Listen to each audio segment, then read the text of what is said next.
А сега е време за нашата гостинка, етнолог. Претходно имавте можност да го слушнете отец Антонио, кој што зборуваше за значењето на празникот Великден, а сега со Ленче малку ќе позборуваме за обичаите поврзани со Великден.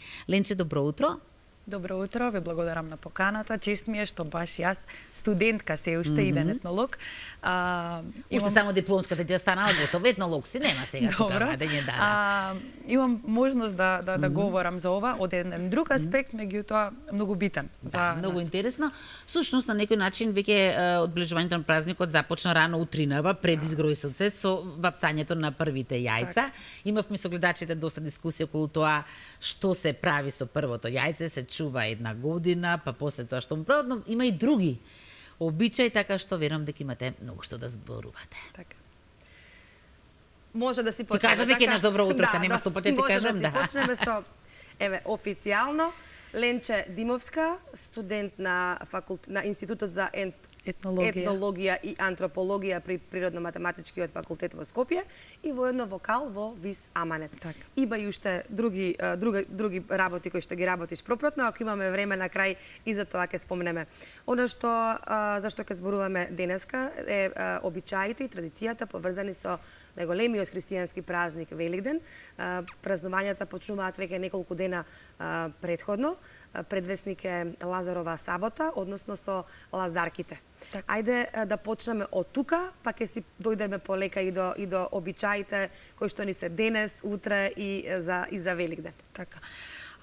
Вака, значи, Великден, припремата за Великден како најзначаен празник траела буквално цела година, односно од претходниот Великден до овој Великден. Меѓутоа, ајде да се задржиме на овие 7-8 дена.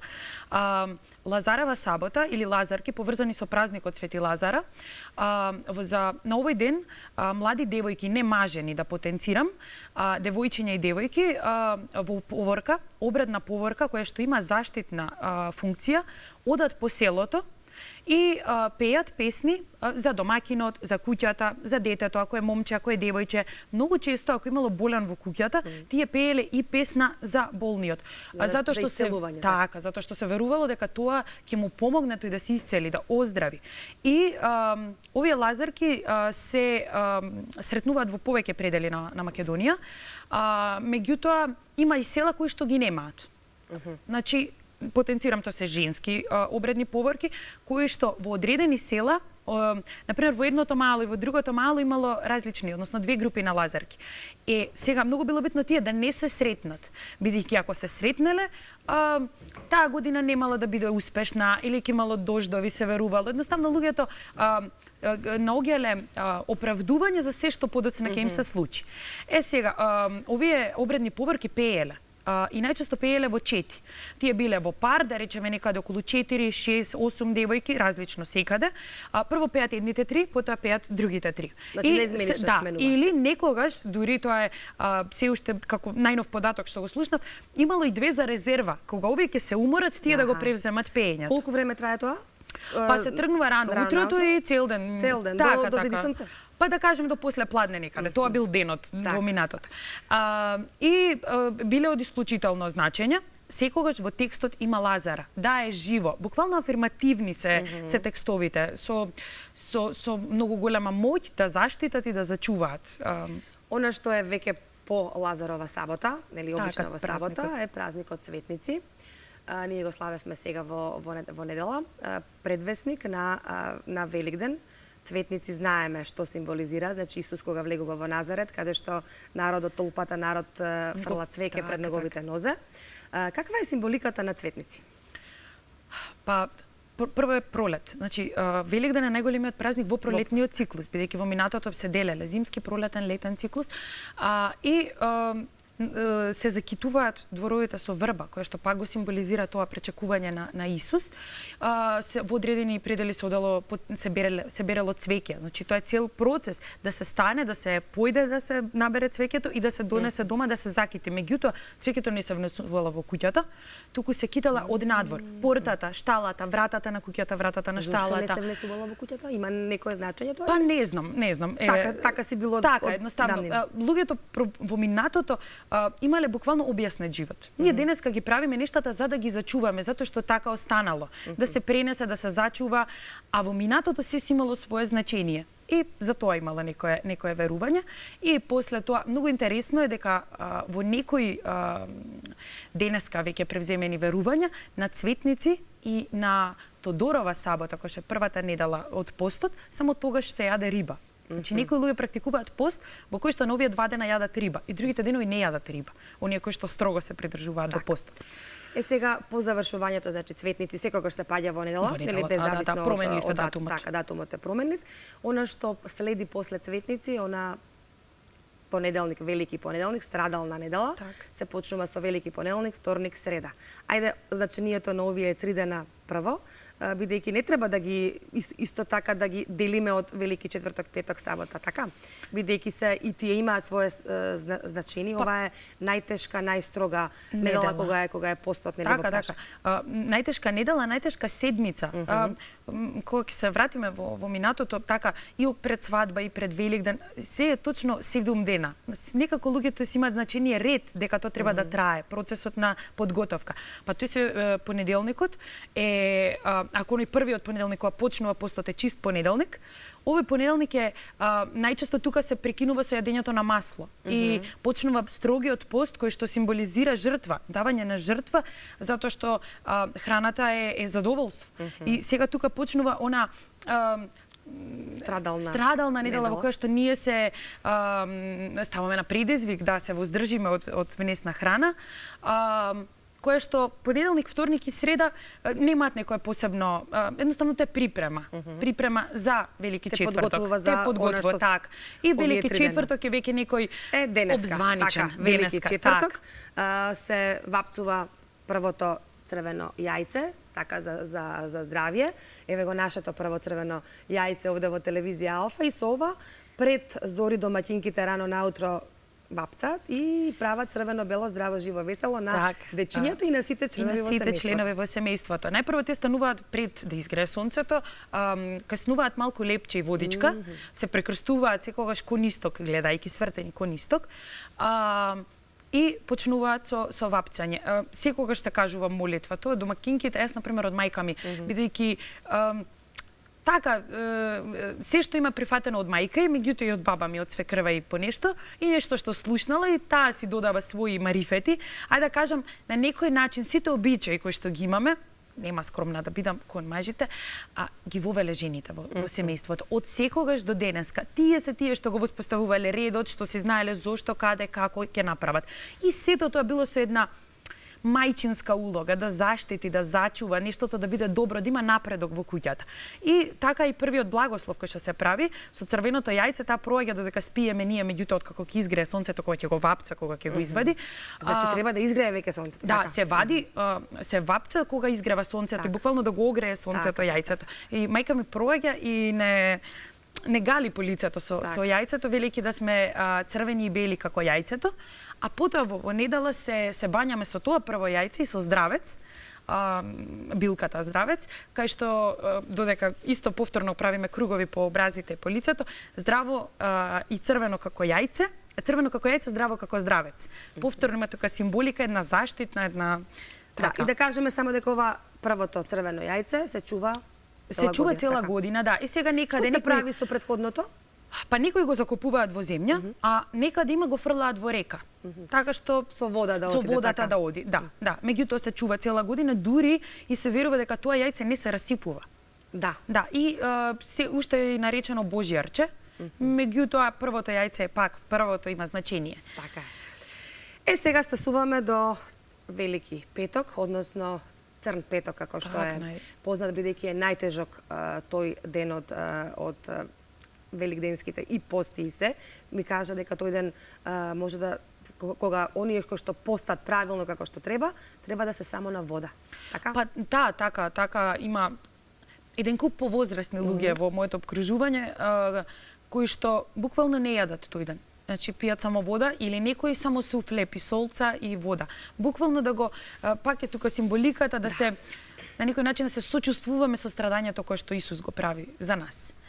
Меѓутоа, луѓето, пак ќе кажам, пред мене зборуваше отецот, тоа е во религијата, луѓето ја приспособуваат религијата со верувањата и со потребата да си ги објаснат нештата околу нив кои што се случуваат и тој ден буквално се соживуваат со Исус. Да. Стасуваме до Велика Сабота, Сабота, која што ние веќе предвестник на... Велика Сабота всушност е крајот на великденските пости, затоа што вечерта на Велика Сабота се оди во црква и се пречекува големиот ден. Веста дека Исус Христос воскреснал.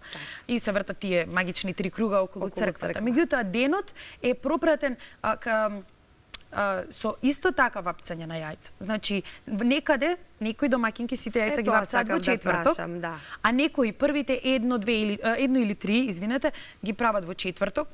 Со оглед на денешното модерно, црвени, во кое што живееме, затоа што имаме брз начин на живот, работа и така натаму, и остатокот од јајцата се вапцаат во сабота. Дури мојата баба, која што е веќе 80 години, таа вапца во сабота последниве 10 години. Со изговорот дека таа е стара и дека може во сабота да ги вапца. Имаат ли боите на јајцата некоја символика?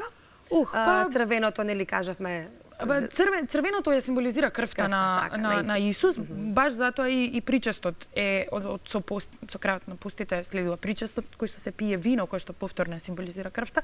Меѓутоа нема символика, тие се природни бои. Например, не знам, овие јајца јас ги донесов од дома, ние дома со мајка ми кафената боја ја правиме од лушпи од кромит. Да. Во жолтата боја додаваме млечарки. Вие наутро сабајле ги вапцавте овие јајца, така? Да. Меѓутоа процесот кај нас... Благодарам што ни ги донесовте овие преубави јајца овде за кај нас во телевизија. Кај нас вапцањето почнува вечерта, затоа што мајка ми се уште практикува шарање, прво таа има талент, цела талентирана ги украсува со тревки, со билки, со кромит, со, не знам, овие се во онаа мрежеста црвена врекичка за компир завиткани, па таа остава шари. И тоа почнува навечер, трае, и наутро таа се буди, па ги вапца истите јајца кои што вечерта претходно ги декорирала. Стасавме сега за Великден, значи најголемиот православен христијански празник кој што е кај нас сега се паѓа во недела, секогаш во недела, датумот е променлив. Обичаите кои се за овој ден? Така, наутро се одела во црква, повторно, меѓутоа, многу битно, да си чист и да имаш нова руба. И затоа реков подготовките за Великден почнувале цела една година порано. Значи, младите невести, оние кои што на Лазарева сабота, односно младите девојки се извинувам, кои што на Лазарева сабота се во поворката. Први на поворката се оние кои што се следни, достасани за мажење. Првите девојки, лазарките. А другите се помлади. Сега, истите тие девојки цела година спремаат руба за на соборот великденски, затоа што наутро се одела во црква, по завршување на молитвата, давање и разменување на јајца, се одела на сред село. Некаде на гумно, некаде во црквениот двор, каде во минатото каде што им било збирното место на луѓето. И ден денеска се црквените дворови, меѓутоа доаѓала музика и се правил голем великденски собор. И имаме записи од етнографите, од етнолозите кои што истражувале во минатото за ора, имаме и фотографии од тие периоди каде што тие се облечени прекрасно. Невестите кои што се од претходната година до третата година од бракот ја носат се уште на денот што ја носеле невестинската носија. Овие младите со подготвена нова руба за да се покажат дека еве јас достасав за мажење, дека сум вредна, дека знам да изработам нова носија за мене, да го покаже талентот за ткање, дека таа е веќе спремна домаќинка да биде да гледа цела фамилија и да ги повторно да ги пренесе овие сите обичаи, овие сите редослед на активности кои што ги прифатила од мајке, дека е веќе спремна да таа ги пренесе во новото семејство. И следува ручекот, така? Така, да, следува тоа веќе го имаме и ние и ден денеска, кој што не е веќе посен, најчесто јагнешко се јадело, затоа што во минатото велат козата е овца за крава за сиромасите. Во Македонија економскиот статус на луѓето кажува дека тие обично чуваат една-две овци кои што се колат за Великден и се спрема месото. И многу битен е поздравот. Христос воскресе, вистина воскресе, со кој што се поздравува до Спасовден. До Спасовден, така е. Ленче, јас мислам дека убаво си кажавме се поред, почнувајќи од Лазарова сабота, се до Великден во недела. Ке ти се заблагодарам за разговорот. Благодарам Ти на посакувам поканата. многу успех. Сакав малку да позборуваме и за твоите активности, ама тоа ќе го оставиме во наредна прилика, бидејќи си сепак многу ангажирана во повеќе полиња и со фолклорот, и со музиката, и со пењето, ама тоа ќе го оставиме за следен пат. Денеска ставивме акцент на големиот христијански празник Великден. Денеска почнувајќи од Велики четврток до недела. Ви благодарам на поканата. Живи, здрави и до година, До година пак да се. повесели, пак на исто место, така? Да. Благодарам. И јас многу ви благодарам. Сакам само уште нешто да се надоврзам, Ленче, на ова што го кажуваше. Нормално е со текот на времето и со сите промени што ги имаме во начинот на живот, некои обичаи веќе и да бледеат, така? Да, да. Но претпоставам дека не треба да имаме грижена совест поради тоа, нели? Па не, и многу интересно е, бидејќи во минатото не биле исти обичаите во Источна Македонија, во Западна, во Скопје и не знам во Гевгелија. Значи, иако најчесто во историјата Македонија се дели по реката Вардар, на Источна и Западна. Меѓутоа, секој село, секој град си имал свој обичај. Сега имаме една глобализација кај што се е во Скопје, има луѓе од сите краишта. Прво, мојата мајка е кумановка. И таа во Скопје носи обичаи од низината мајка, ги микса буквално со обичаите од баба ми и таа прави неизини кои што по мене ќе ми ги пренесе на мојата сестра, па ние треба да ги пренесеме, така што нема грижа на совест, а и се повеќе некако во последниве години се осврнуваме кон тоа да се вратиме кон корењата, па на крајот на денот имаме измешани обичаи Па тоа е кои што се интересно да се возобновуваат, нели, така да. што нема грижа на совест, туку напротив имаме една добра мисија. Но во секој случај треба вака почесто да слушаме етнолозите, Многу за да убаво, знаеме многу убаво, да. од каде потекнуваат и зошто потекнуваат пред се тие обичаи. Ви благодарам многу и на И јас двете ви ние правиме